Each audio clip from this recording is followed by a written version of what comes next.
Hi, welcome to Believe the Bible.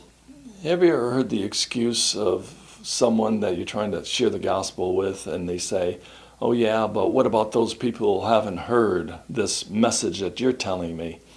Well, the Bible is the most sold and readily available book on the planet, and pretty much always has been.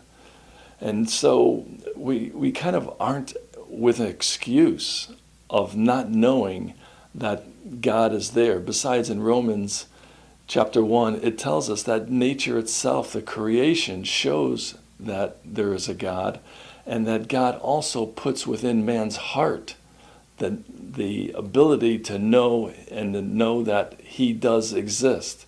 And so there's no excuse. Let me read from Romans chapter 1.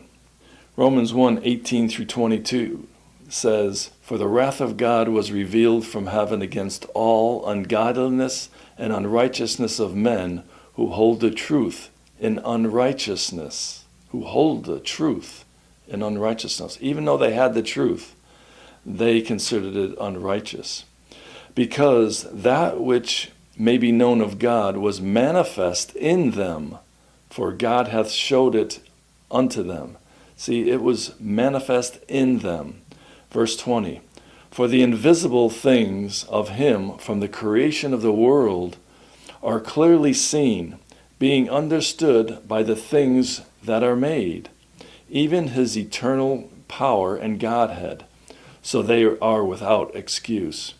Verse 21, "Because that when they knew God, they glorified him not as God, neither thankful, but became vain in their imaginations, and their foolish heart was darkened. Professing themselves wise, they became as fools." So it's clear that man does have a consciousness of God. Creation itself around us shows us the practicality of the things that are around us could not have existed outside of on their own. They had to be created by someone or something outside of time, space, and matter, because things can't create themselves. One car does not create another car. It had to be created by something outside of the car.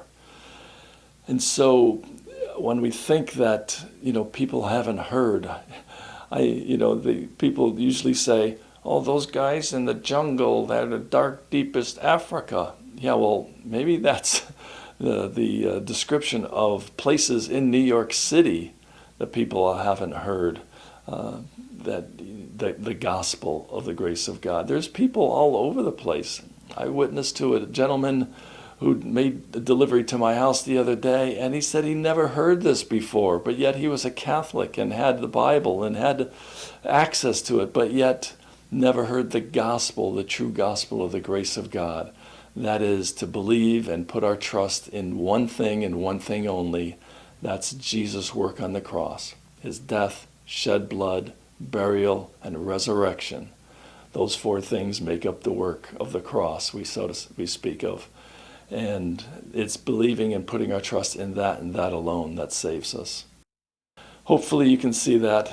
And God has put into every man the consciousness of his existence. If they want to seek God, want to know God, they will seek him out. Thank you for your time. You have a great day.